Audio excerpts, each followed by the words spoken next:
welcome back to another episode of Myths and Mysteries in Black and White with your two hosts, Josh and Ed. How you doing? Ed, seen you yesterday, and I think the day before that. Yeah. So, I know how you are. Yeah. Hope everyone else is watching or listening is good. Yeah. Hot in it. It's fucking UK, man. Fuck's sake. I am ready. Yeah. For some fucking leaf changing. Yeah. Hoodie weather. Long. I can't wait. Get to wear my long sleeve check shirts again. I'll be in my element. But no, as you can tell from the title, today we are talking about our final topic on the Asian mythology side, and it is Japanese mythology. Tokyo.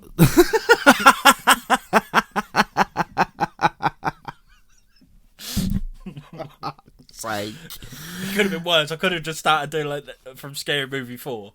Oh, Karate Judo Sumo Samurai. How they got away with that, I'll never know. But the thing is, I didn't realise back then. I didn't. It was only when someone put it out, you're like, wait, what the fuck? Oh, it's fucking brilliant. Absolutely brilliant. Class. But yeah, so we're talking about Japanese mythology. We're going to be talking about their beliefs in the creation of the earth. We're naming some of the most famous deities. Mm-hmm. We're talking about certain creatures. And then, of course, yokai. That's what they call yokai. Yokai. Yeah. And, of course, Japanese mythology, we have to mention. Well, it's not even mythology, though. Like, it is real thing. Yeah. We can't talk about Japanese culture without talking about the dons. The samurai. Yeah. So, hope everyone enjoys this episode. Mm-hmm. And let's crack on. Let's do it.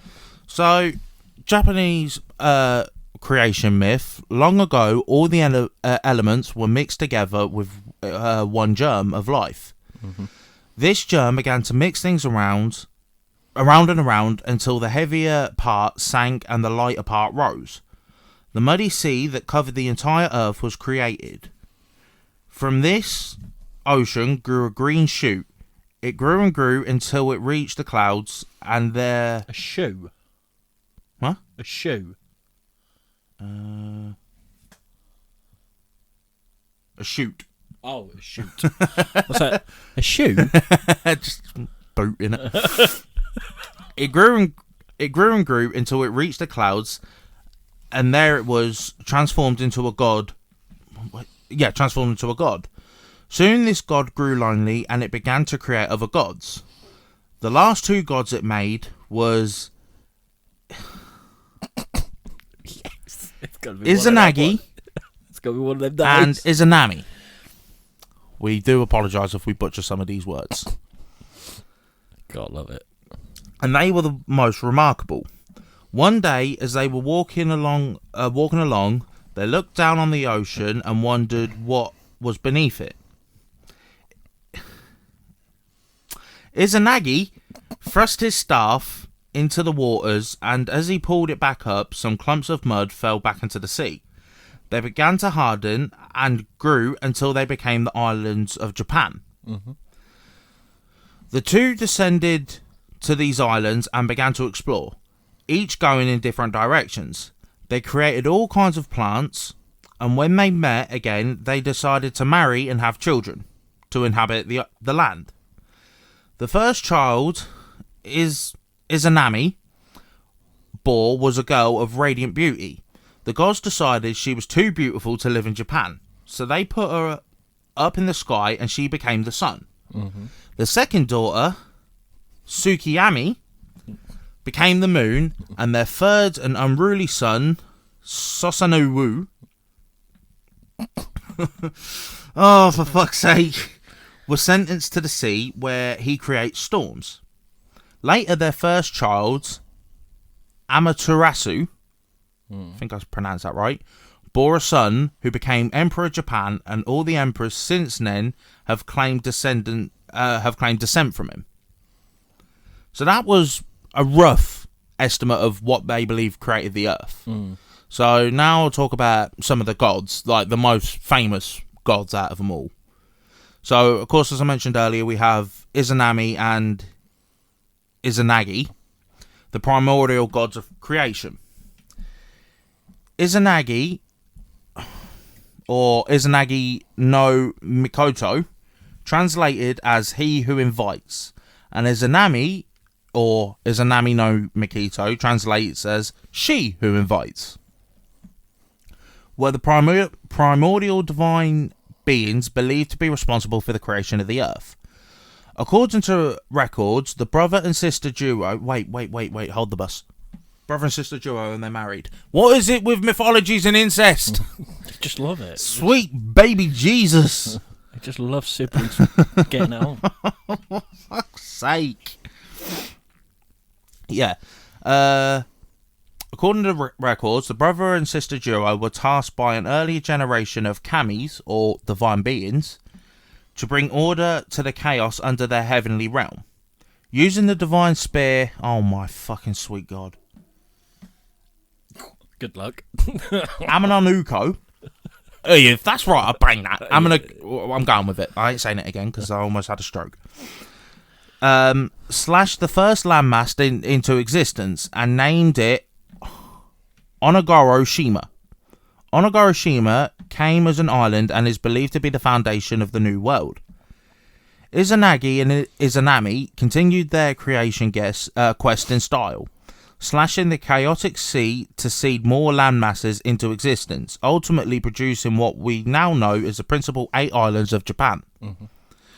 During their creation journey, Izanagi and Izanami got together, and their union resulted in the birth of over 800 kami.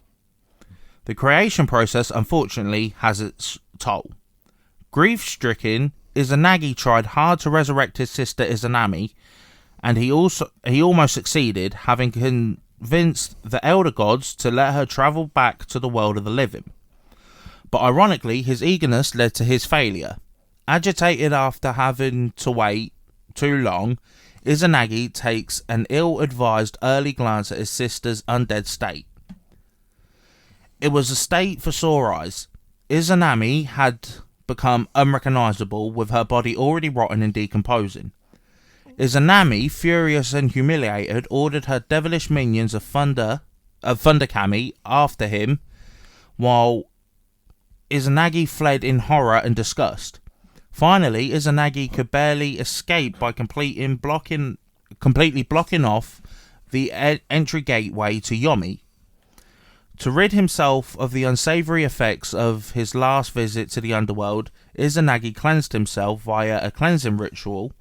Izanagi was finally free, but there was a twist. The cleaning ritual rid him of his demons, but also resulted in the birth of new Japanese gods and goddesses known as the... Oh my fucking God. Miyashira no Uzunomiko. I'll get behind that. Yeah. Some of these deities include Amaterasu, the sun goddess, Tsukiyomi, the moon deity, and Sasanu, the storm god. Amaterasu was born from washing his left eye. Tsukiyomi was from washing his right eye, and Sasuno from washing his nose. He's a both. Yeah. To the end, Harai, or purification in Japanese culture, plays a significant role in the ritual before visiting the holy shrines. So, obviously, out of respect, they wash their eyes and their nose before they enter the holy temples, or sort of thing. Oh, yeah, it makes sense, yeah. So, the next god we have is Abisu, the Japanese god of luck and fishermen. Hiruku translates as Leech Child, is the first child of the primordial god and goddesses Izanagi and Izanami. Due to his parents' transgression during their marriage ritual, he was cursed from birth and was born without bones. Nevertheless, his story is rife and grit, doggedness, and whatever that says. Doggedness, yeah, fuck no. and resilience. According to Shinto narratives, he was left to die in the chaotic seas of the earthly realm, drifting endlessly in the ocean at the young age of 3. Fucking hell. Despite his mind-blowing ordeal somehow, Hiruku, as a child was able to survive, making it a patch of dry land. I think that's meant to say making it to a patch of dry land in one piece. After overcoming numerous challenges, Hiruku renamed himself Ebisu or Yebisu. What is it with these fucking long words, man? Commemorating? Fucking hell, as you can tell, we are not the best readers. Commemorating his divinity as the patron... Yeah, whatever. His divinity as the patron god of fishermen, children, and most significantly, prosperity and fortune. Commemorating. Yeah, commemorating. I've never known it to be writ like that. Jesus Christ, I need to go back to school. Fuck's sake. How did we struggle with commemorating? I can't talk. I struggle with the B word. Benel. You can do it. I believe. It's made me sweat. Benevolent. Yes! Right, next we have Kagetsuki, the Japanese god of destructive fire. We're all fire destructive, really. It's fire.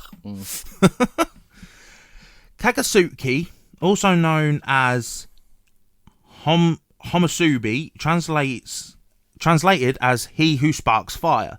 The fire deity of Japan is another progeny of the primordial Izanagi and is... Oh, fuck me, I'm having a stroke here.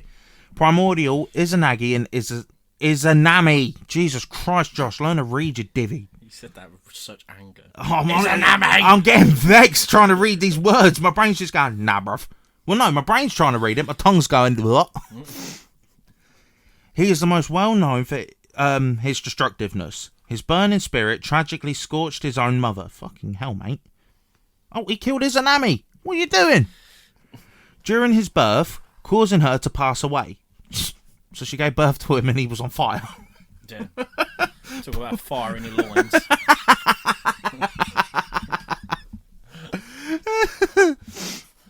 Yeah, causing her to pass away and enter to the underworld. Izanagi, the father, proceeded to cut off Kagetsuki's head in a fit of fury and retaliation for causing his sister and lover's death. That's what happens when incest happens, mate. Yeah, killed your wife, so you cut his head off, as you do. Numerous kami were subsequently birthed due to the spilled blood, including battle thunder gods, mountain gods, and even a dragon god. Yay! In simpler terms, Kagetsuki was revered as the ancestor of numerous strong and formidable deities. His flames were said to have inspired Japan's iron and weaponry development. In terms of history and culture, Kagetsuki, being the god of destructive fire, one that kills his own mother at that, was understandably seen as a potential harbinger of fiery destruction to the Japanese structures that mostly comprise of wood and other flammable materials. In the Japanese Shinto religion, he is the subject of various ceremonies and to appease him. One of which is the Ho Shizumi no Matsuri ceremony, an imperial tradition intended to fend off Kagetsuki's negative effect for 6 months.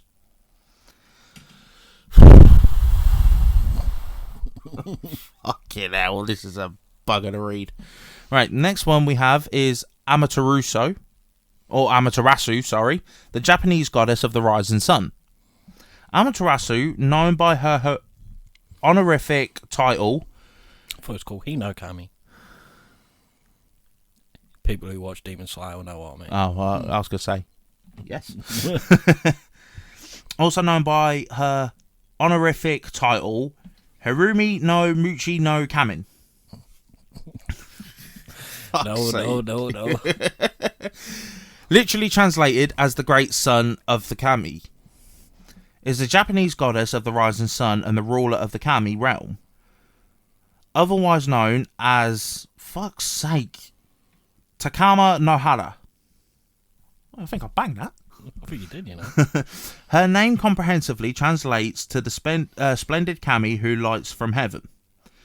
Amaterasu is one of the Miyashira no Uzunomiko. We're so sorry. This is so bad. Yoni. Born of the purification of the primordial god Izanagi's left eye, her divine authority as queen of the kami, leader of all divine beings, was subsequently bestowed upon her by Izanagi. The goddess of the rising sun embodies the grandeur, order, and purity of the rising sun in tandem with her divine attribute. Her position in the Japanese pantheon is of no equal. Japanese mythology tells a story of a time when the world was covered in darkness, losing her radiant aura, symbolic to the radiant sun, after she disappeared. This occurred after she had a severe altercation with Susanoo, the storm deity, and shut herself inside of a cave. Why? Just slap a minute. Next we have Tsukiyomi, the Japanese god of the moon.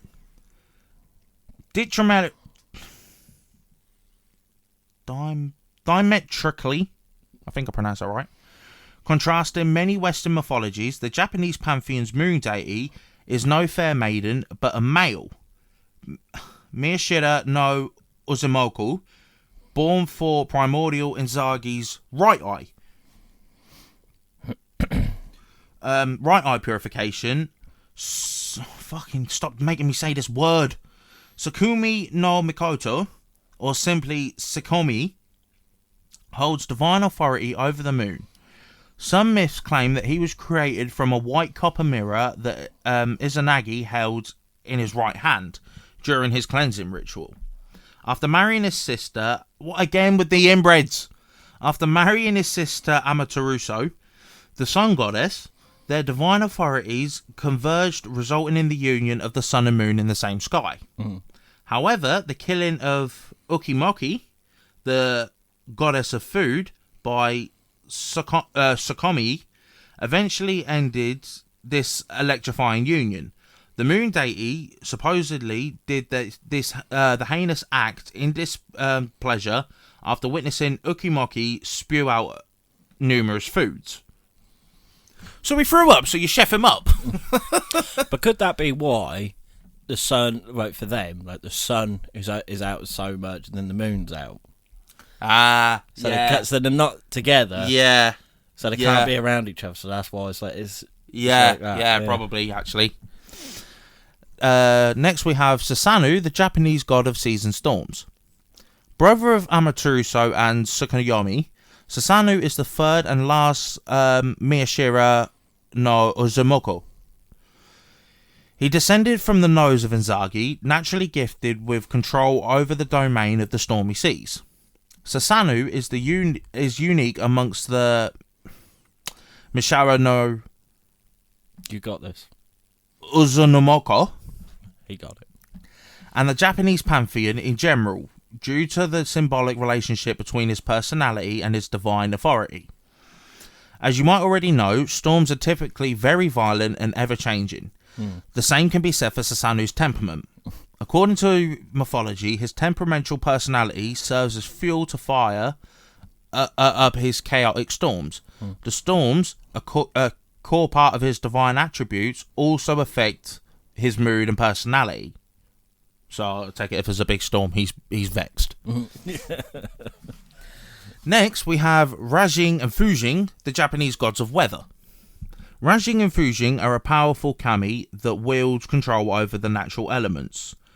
You can think of these two as two opposite sides of the coin, yet the same entity. As a result, they can be either sympathetic or uncaring towards the fate of the mortals, and undesirable, whatever that says, Kavat,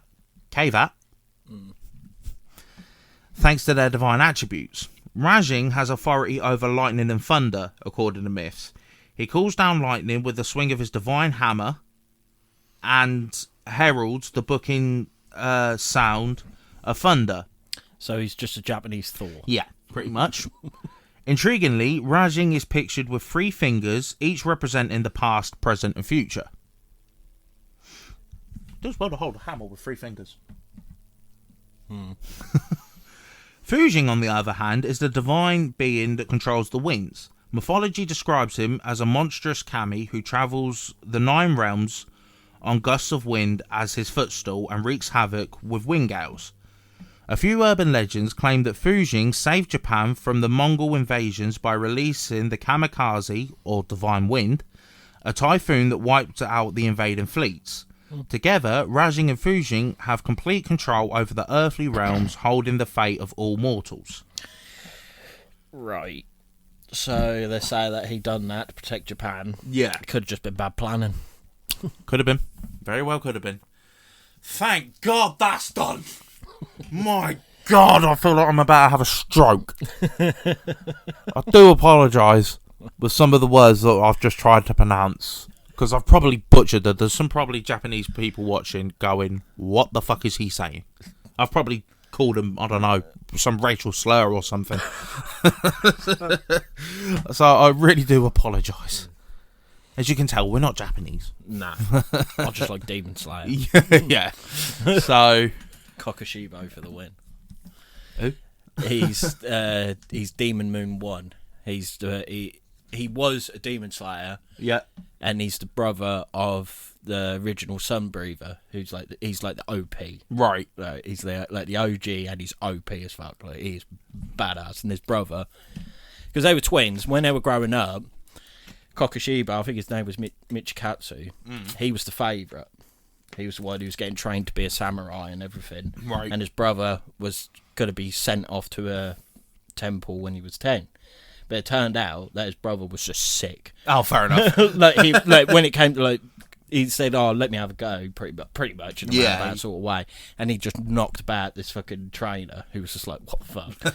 So then it was going to get switched where, oh my God, his name's gone. His name's gone. The brother, anyway. No, the good one. What's his name? His last name's Sugakuni.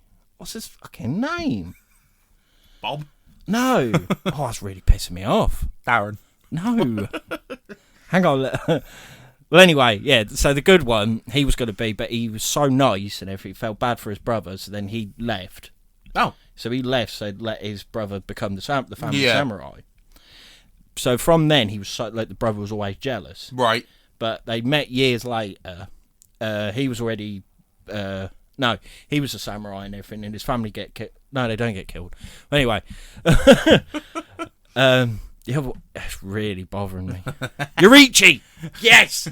Yurichi, he just wanted a quiet life. Yeah. And everything, but then his family gets killed by demons. Well, his wife gets killed by a demon with their unborn baby. Oh, fucking hell. Yeah, I know, it's a bit mad. So then he becomes a demon slayer. And that's when they meets back up with his brother. Yeah. And then, because they was just fighting demons normally, but then he had a breathing style, which was sun breathing, which is like the best of the best. All the other forms come from that. Right. And his brother tried so hard, but he then made his own breathing called moon breathing. Okay. But then he gets turned into a demon. He becomes then Kokushibo. Oh. Well, that was that then. Yeah. And Yurichi heard about this and was shunned from the Demon Slayer, even though he was like their best fighter. He trained them all in breathing styles and everything like that, but he gets shunned from them. And he was like an 80-year-old man when he finally meets Kokushibo, and they're like, he starts crying. He's like, I'm butchering this, but it's like, what he become? He starts crying, and he's like Kokushibo's like so full of hate, yeah, and everything. And then, but even as an 80-year-old man, Yurichi like just says, I'm now coming for you. Yeah. And as he goes, like Kokushibo's now a demon, so he's got mad powers. Couldn't keep up with him. Slices him in the neck, and he's like, one more hit's gonna kill me, but it never came. Yurichi died of old age, standing up. Yeah. What a perfect time to do it. Yeah. He does it, but then when he turns back to look at him, Yurichi's just, he's died standing up. And his sword's down, and then, one important thing, actually, I forgot to mention. When they were kids, Kokushibo made a flute. Right. For Yoriichi. Yeah. Couldn't play in tune, nothing like that, but he made him it. And then, back to now then, Kokushibo, in his fit of rage, cuts him in two, and in his pocket he still had the flute. Oh, quite sweet. Yeah. But there, he's... What a time to die, though. Yeah, I know. Fucking hell. But yeah, no, that Yoriichi was beast. Like, he nearly killed the Demon King and everything. Yeah. Like, this Demon King, like, he was battering him, and this Demon King got so angry, like, he blew up into, like, it was like 1,800 pieces. Oh, fucking hell. And I think he got, like, 1,600 or something like that, in a split second. Like, just, you know, like how anime is. So like that, but yeah, he was just able to get away. One more time.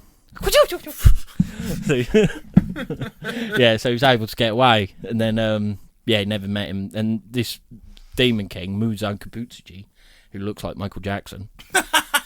He actually does. He's got severe PTSD with this Donnie, because the main character in Demon Slayer is Tanjiro, and Yoriichi was known because he wore these Hanafuda earrings, right? And he met Tanjiro's ancestors, because this was like 400 years beforehand, and then he met Tanjiro's ancestor, taught him their sun dance, or they used it as a dance, which became Hinokami Kagura. See, look at me throwing all this Japanese shit. And the earrings, and Tanjiro inherited them, so he's wearing them, and he meets Muzan, like, in the street, kind of, and that was it. He got, like, severe PTSD, and he was, like, sending demons after him, like, you need him gone, bring me his head. And Tanjiro somehow just keep blasting through him. He's like a little beast. But Kokushibo is the best. He's got 6 eyes. Yeah, but he looks so cool with it, and like he looks like a samurai and everything. And it was because they've just released the new season, the Swordsmith, the first episode. It was the reason why I subbed to this Crunchyroll. This is a website with anime and all that. Let's say I'm not actually a big anime fan, but I love Demon Slayer. And the only reason I sub to it and pay for it was for that first episode, because they have the Upper Moon meeting. Right. And so I was just like, oh my god. Proper fangirl. Yeah, I was, yeah. And I was saying, please be cool. And he really was. And I was like, yes. Like, he's just so calm and everything. Like, because they're all there and they're all like squabbling amongst themselves. And like one of them asked, like, is Lord Kokushibo here? Like, don't tell me he's the one who's died. And they're like, nah, he's been here the whole time. All right. And he's just saying, you know, like how someone was like, kneeling and that. And yeah. he's like, yeah, I've been here the whole time. I'm just chilling, bruv. Yeah, and he's just such a don. And one of the demons is going to strike the other. Before he does, his arm's gone. And they're like, how? And then all of a sudden, Kokushibo's just like standing there, you know, like the quick draw. Yeah. Like, and I was just like, oh. Like, I could die happy now seeing that. Like, honestly, I'm watching it on my phone, and then I just did go like, that's so good. Like, if I was the right build, I mean, I'm too chunk. But if I was the right build, every Halloween I'd be dressed up as Kokushibo. I'm not even joking, because he's just sick. Oh, I love him. Fucking hell. But yeah, if you get a chance, watch Demon Slayer. I tried to get Josh to watch it, but he's not having none of it, and it pisses me off. I tried. I did try. You watched like 2 episodes. Yeah, I know, but it was just, I couldn't do it. What? Because what? Right. The only way for a demon to die in Demon Slayer is through a special katana, or a Nichiren blade they're called, or the sun. So any other way, you could butcher them completely, they'll regenerate. And because one of them had his head cut off with just a normal axe, but he grew legs out of his head, Josh thinks that's fucking ridiculous. Come on! It's really not. Like, there's a head spider! Oh, no, there is proper spider demons in it as well. Brilliant. But speaking of spider demons... No. That's we know what we're doing now. But yeah, speaking of spider demons, should we go into my... Yeah, let's do it. And the first one, because these are yokai, and the first of the yokai is like folklore, is the Yorigumo. Yorigumo translation, entangling bride, alternatively, whore spider. Whore? Whore. Oh, lovely. Their appearance in Japan, some spiders are known to possess amazing supernatural powers. One of these is the Yorigumo, known as the Golden Orb Weaver in English. The Yorigumo is most well known of the arachnid yokai and found all over the Japanese archipelago. Except for the northern island of Hokkaido. Their body size averages between 2 to 3 centimetres long. This is the actual spider, by the way. But they can grow much larger. Some are massive enough to catch and eat small birds. Renowned for their size, their vividly beautiful colours, and the large and strong webs they weave, the beautiful Yorigumo are also famous for the cruel destruction they wreak on young men. Written with modern kanji. Excuse me. In modern kanji, their name means entangling bride. However, these characters were added much later to cover up the original meaning of Yorigumo, whore spider. What a name. Yeah, I know. Yorigumo live solitary lives, both as spiders and as yokai. When a golden orb weaver reaches 400 years of age, it develops magical powers and begins to feed on human prey instead of insects. Yorigumo make their nests in caves, forests, or empty houses in towns, possessing a cunning intelligence and a cold heart. They see humans as nothing more than insects to feed on. They are skillful deceivers and powerful shapeshifters, usually appearing as young, sexy, and stunningly beautiful women. I felt cringy saying that. Yeah. Yorigumo's favourite prey are young, handsome men, looking for love or other favours. We know what that means, dirty buggers. When a Yorigumo spots a man she desires, she lures him into her home with promises of affection. He is never seen again. Come in here, pretty boy. You imagine that, like you think, oh, I'm in here. Yeah, And then walk into the house, and then she just sprouts legs from her back, or something. You're like, what? What kind of favours are these? Just one hand job will do, not 8 of them.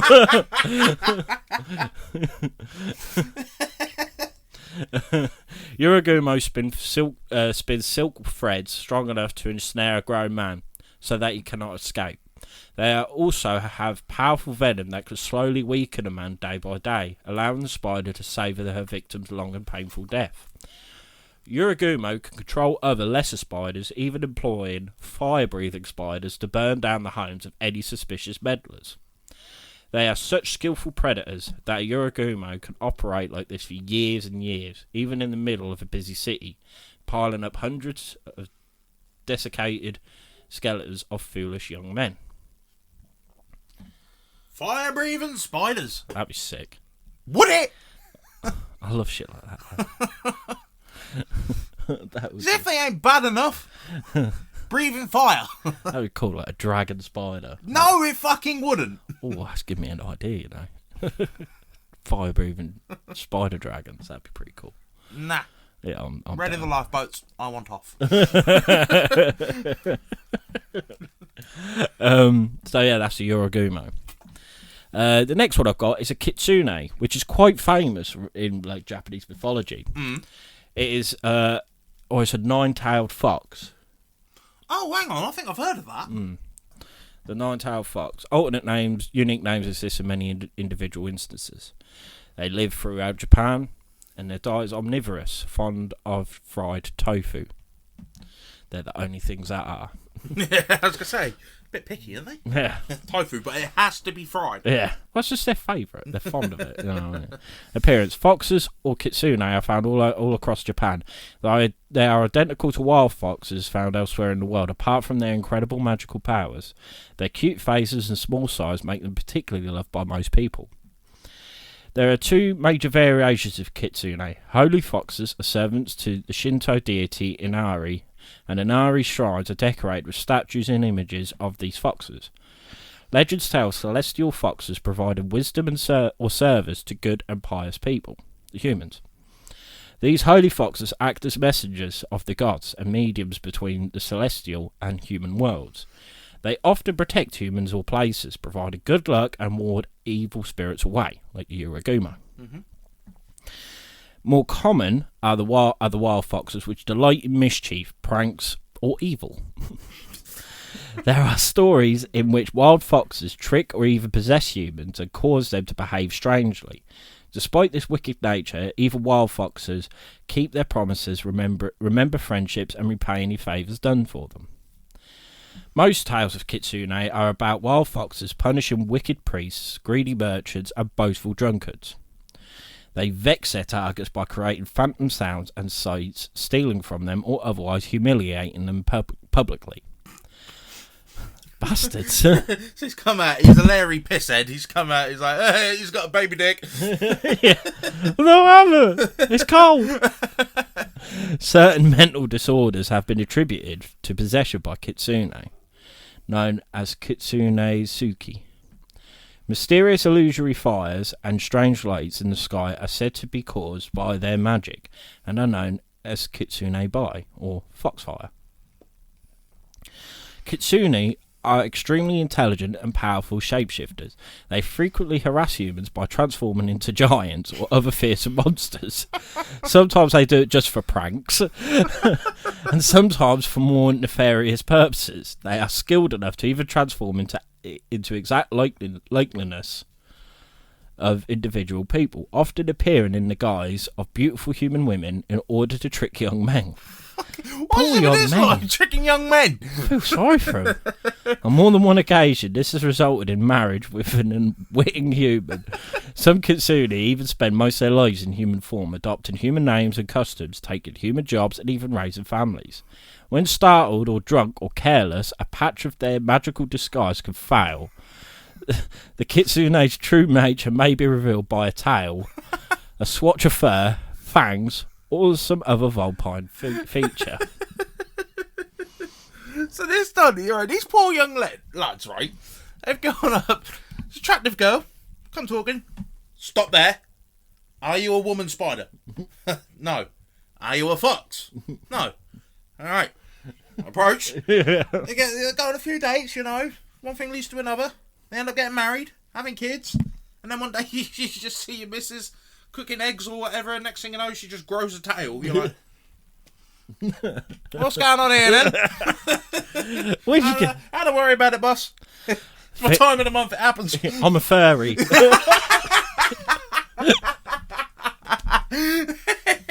just sitting there like, oh no.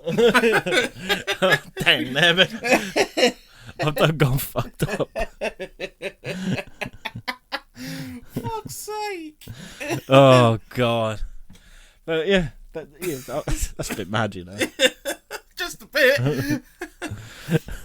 I've got another one called, which I think is quite known as the Oni, which means ogre or demon. Right. Habitat, hell. Oh, God. Remote mountains, caves, islands, abandoned fortresses. They're omnivorous, but especially livestock, humans, and alcohol. The Oni are one of the greatest icons of Japanese folklore. They are large and scary, standing taller than the tallest man, and sometimes taller than trees. They come in many varieties, but most commonly depicted with red or blue skin, wild hair, 2 or more horns, fang-like tusks. Other variations exist in different colours and with different number of horns, eyes, or fingers and toes. They wear loincloths made of the pelts of great beasts. All only possess extreme strength and constitution. Yeah. I didn't know if that was constipation or constitution. It's constitution. And many of them are accomplished sorcerers. They are ferocious demons, bringers of disaster, spreaders of disease, and punishers of the damned in hell. Only are born when truly wicked humans die and end up in one of the many Buddhist hells. Transformed into Oni, they become the ogreish and brutal servants of Great Lord Enma, ruler of hell. Wielding great iron clubs, they crush and destroy humans solely for enjoyment. And Oni's job is to mete out horrible punishments such as peeling off skins, crushing bones and rendering others' torments too horrible to describe. All these tortures are for wicked sinners, but only those not quite wicked enough to be reborn as Oni. So you've either got to be bad, Yeah. or don't be bad. There's no two ways about it. You could be a half bad, and then you're just getting tortured. Hell is fun for Oni. Oh, hell is full of Oni. They make up of the armies of the great generals of the underworld. Occasionally, when a human is so utterly wicked that his soul is beyond any redemption, he transforms into Oni while still alive. He then remains on Earth to terrorise the living. These transformed Oni are ones most legends tell about, and the ones who pose the most danger to humankind. Oni are stuff of legend and fairy tales. Japanese mythology is full of countless stories of Oni encounters with lords and ladies, warriors and rogues. No two stories about Oni are exactly alike. Except for one thing, Oni are always the villains of mankind. Originally, all spirits, ghosts and monsters were known as Oni. Their root of the name is a word meaning hidden or concealed, and it is written with the Chinese character for ghost. In the old days of Japan, before the spirits were well catalogued, Oni could refer to almost any supernatural creature, ghosts, obscure gods, large or scary yokai, even particularly vicious and brutal humans. As the centuries shaped the Japanese language, the definitions we know for the various kinds of monsters gradually came into being. Females are not called Oni, but are known by another name, Kijo. So these guys are really just assholes. Yeah, proper pricks. Former pricks that now torment other pricks. Yeah. Yeah, that's what I mean. You've either got to be a good person or a really bastard. Yeah. You can't be like a half bastard because You'll just get tortured. you'll just get fucked up. You don't. It's a bit ironic, really, isn't it? If they were former assholes and they're torturing people because they were assholes, but they also were assholes. Yeah. I know. It's a bit mad. Right, here we go now. I think it's the one we're all looking forward to. Yeah, boy. So now we're on probably one of the most famous things to come out of Japan. 100%. 100%. And it's if not, do you know, I'd put it the most Yeah. famous. When you think of Japan, you think of samurai. Yeah. I just even love the way, I want to say Jup, the way Japanese say it. Samurai. Do you know, it's so cool. I think it's sick. The samurai were one of 4 social classes in Japanese society. They were highly trained soldiers that were skilled in the use of both bows and swords. Mm-hmm. The samurai were an essential part of Japanese armies during the feudal period. The samurai first appeared in the 10th century AD in the Heian period. A new system of military service had created private armies who were paid for by local warlords known as daimyo. The original meaning of the word samurai was to serve. Theoretically, the samurai existed to serve the Japanese emperor.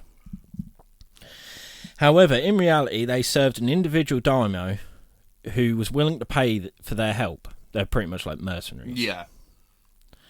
Although the daimyo controlled the lands of Japan, their power depended on the samurai under their control. Samurai swore oaths of loyalty to their daimyo or whatever, and protected his lands from robbers and rebels while he was travelling or away. Most importantly, they fought for the daimyo when wars took place. Samurai therefore needed to be ready to fight at a moment's notice, and were sometimes housed in specialised military barracks or castle. The more rich and powerful a daimyo became, the more samurai he could pay for. Ultimately, the most successful daimyo even used their samurai armies to seize ultimate control of Japan from the emperor himself. The Japanese emperor was forced to create a new military position to recognise the most powerful daimyo, the shogun. Samurai warriors were meant to follow a strict code of behaviour known as the Bushido Code. This code centred around the concepts of honesty and loyalty. A samurai's first responsibility was to faithfully serve his daimyo. This meant that they should be willing to die if necessary to do so. It was common to die for your daimyo in battle, but samurai were also expected to fight duels if the mere honour of their lord was questioned. Under Bushido, a samurai was required to learn 7 martial arts: archery, the spear, fencing, horse riding, military strategy, use of firearms, and techniques of jujitsu. Or jujutsu. So I'm guessing that's jujitsu. Yeah, that's jiu-jitsu. Yeah. During the Edo period of Japanese period, 1603 to 1868, different ranks of samurai warriors were developed. The Gokunin, this was the lowest rank. Mm-hmm. Goshi, this rank worked as farmers as well, but had to give up some of their special privileges. Hatamoto, this was the highest rank, and these became the only rank that was expected to die for their lord. Since samurai was a social class, not a career, children were born as samurai. Young boys of this class began military training from an early age. They were given lessons in how to use bows, ride horses, wrestle, and fight with the samurai sword, katana. Mm-hmm. Many daimyo set up specialised schools for these lessons. Surprisingly, samurai warriors were also taught sophisticated reading and writing, particularly poetry. There was an exception that samurai were not only warriors but also refined members of the nobility. Since samurai culture was so heavily invested in the idea of loyalty to a daimyo lord, what happened if a daimyo died? Some samurai would leave to find a new lord to serve, however, others took the opportunity to wander freely. Samurai who had no master were called ronin. There was no set rule for what a ronin should do because he was his own master. Mm-hmm. Many ronin became swords for hire and would fight for any daimyo who was willing to pay. Other ronin became nothing more than robbers and thieves using their military skills to intimidate peasants. During the 2-century peace of the Tokugawa shogunate, there was little need for trained warriors. As a result, many samurai families focused more on government jobs that involved administration duties or running businesses. By the mid-19th century, when Western nations introduced gunpowder weapons to Japan, there was no need for a samurai social class at all. During the Meiji period, the samurai class was disbanded forever.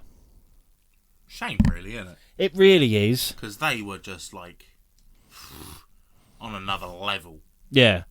But, because what I like as well, because it was all about honour. Yeah. It was all about honour. And, I mean, if you didn't, if you lost honour or anything like that, you was expected to commit saguko. Is that the... That's, like, suicide. Yeah.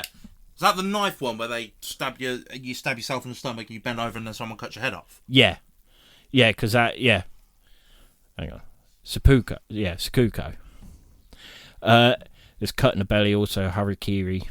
A native Japanese is a form of Japanese realistic suicide by disembowelment, while harakiri refers it to the act of disemboweling oneself.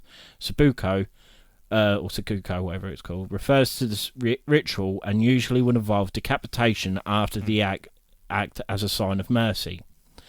Harakiri refers solely to the act of disembowelment and would only be assigned as a punishment towards acts deemed too heinous for seppuku. It was originally reserved for samurai in their code of honor, but was also practiced by other Japanese people during the Showa era, particularly officers near the end of World War II. Yeah, I was going to say that a lot of them did that in World War II. To restore honour for themselves or for their families. As a samurai practice, seppuku was used voluntarily by samurai to die with honour rather than fall into the hands of their enemies and likely to be tortured, as a form of capital punishment for samurai who had committed serious offences or performed because they had brought shame to themselves. The ceremonial disembowelment, which is usually part of a more elaborate ritual and performed in front of spectators, consists of plunging a short blade, traditionally a tanto, which is like a katana, mini katana, into the belly and drawing the blade from left to right, slicing the belly open. If the cut is deep enough, it could sever the abdominal aorta, causing a rapid death by blood loss. That is madness. Yeah. But in a way, it's kind of like it's like the romance of it. Yeah. Because you were so proud. Yeah. You was a samurai. You were so proud. You would do anything. You had such an honour.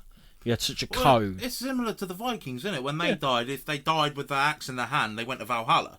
So it's very similar to that sort of thing. Do you know what I mean? Yeah. If you died a great death on the battlefield, you was the Valkyries would look upon you and take you to Valhalla, and the same with the samurai. Like they were, if they died honourably, they'd be going to heaven. Mm-hmm. But that just seems mad.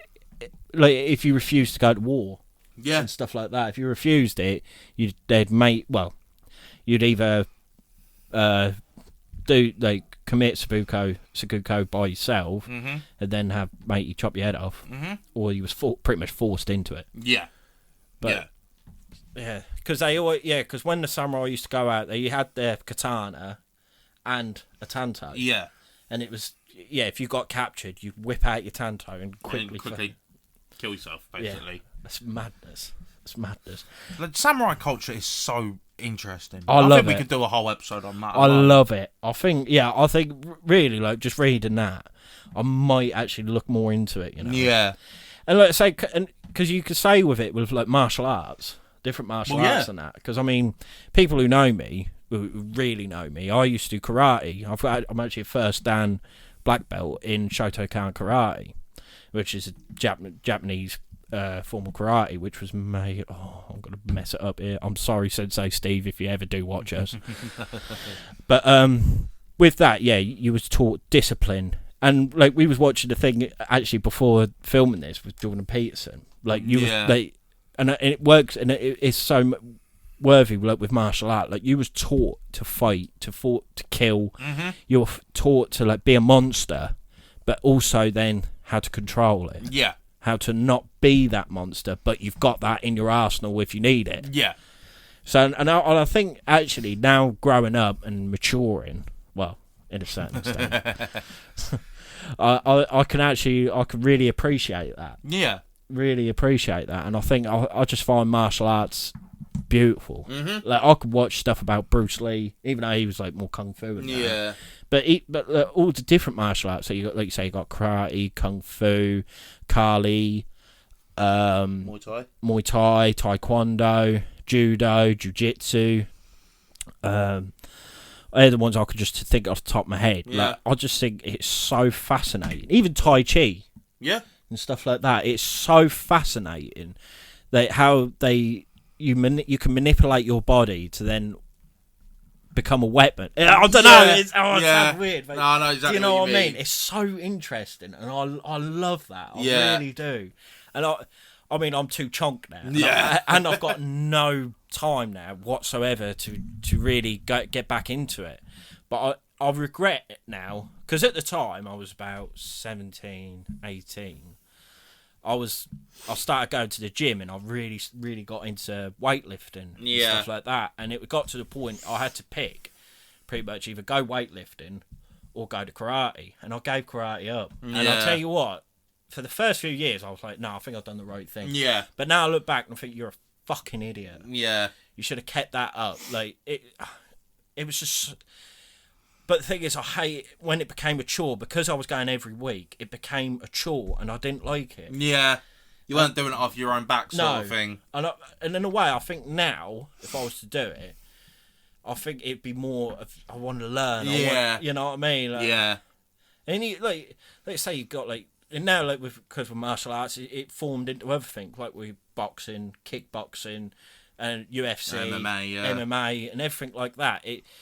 It's still a massive, massive thing. But I don't know. Asian fighting styles. I love it.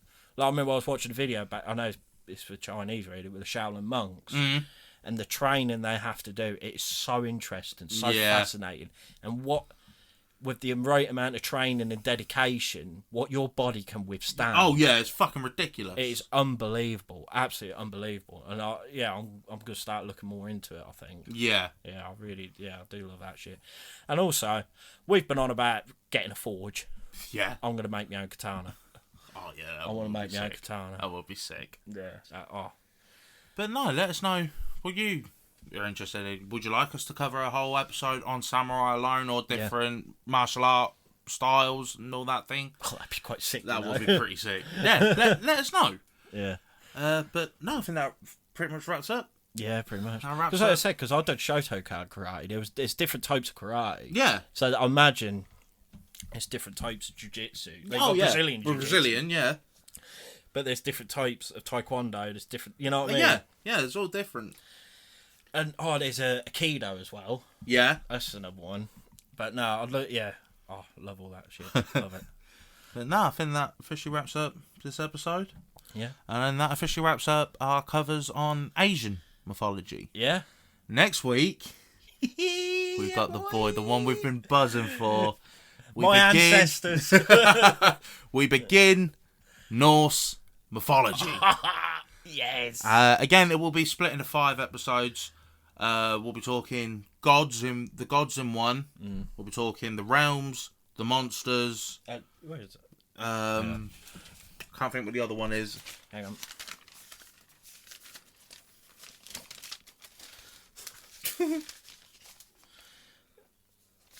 Yeah, no, that was it. No, it weren't.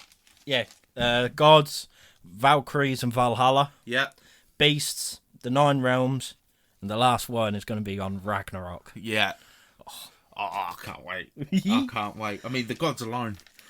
Just all of it, Gods mate. alone. All Odin, of it. Thor, Tyr, Oh, Loki, Heimdall. Heimdall, that's who I was thinking of the other day. Don't worry. Oh, mate, it's going to be so good. It's going to be so sick. I can't wait. My heritage. I will be welcomed in Valhalla. But no, Ed, where can they find us?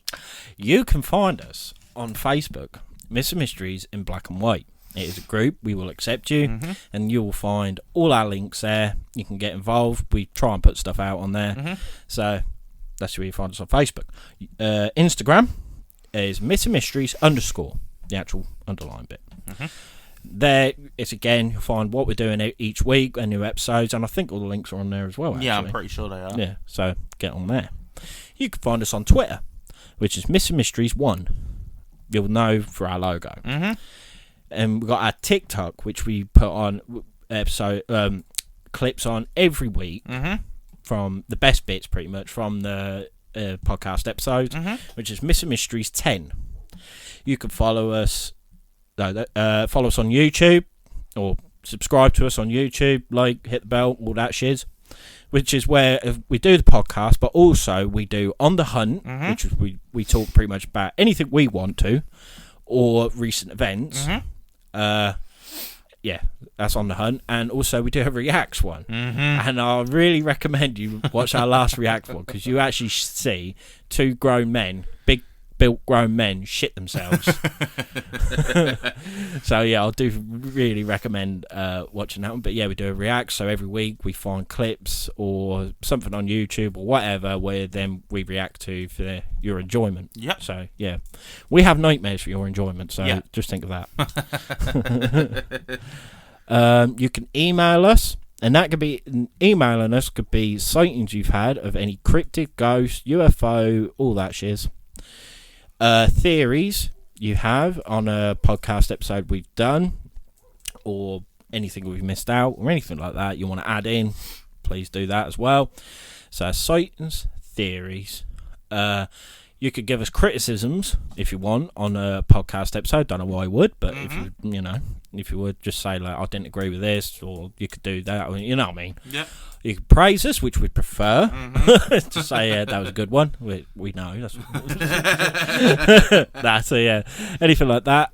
Ideas. You give us ideas for future episodes. Ideas for future hunts, investigations, anything like that. It could be just anything, or if you just fancy a chat. Yeah. If you just want to chat to us, yeah, we prefer that. And also, if you want to go that route as well, you can DM us on Instagram, Twitter, all that. And that is mrmysteries@outlook.com. I nearly forgot what the fuck it is. It was almost like, I'd love to. What's it fucking called? But mysterymysteries@outlook.com. Mm-hmm. Josh, where can they listen to us? You can listen to us, even though you probably already are. But if you fancy listening on another platform, feel free. You can listen to us on Podbean, Spotify, Amazon, Samsung, Podchaser, Player FM, and iHeartRadio. Fantastic. So, yeah. I'm buzzing now. Yeah. I'm buzzing. North, here we go. Here we It's going to be so can't wait. good. So, yeah. Thank you very much for watching, and we'll see you on the next one. Bye. Happy hunting.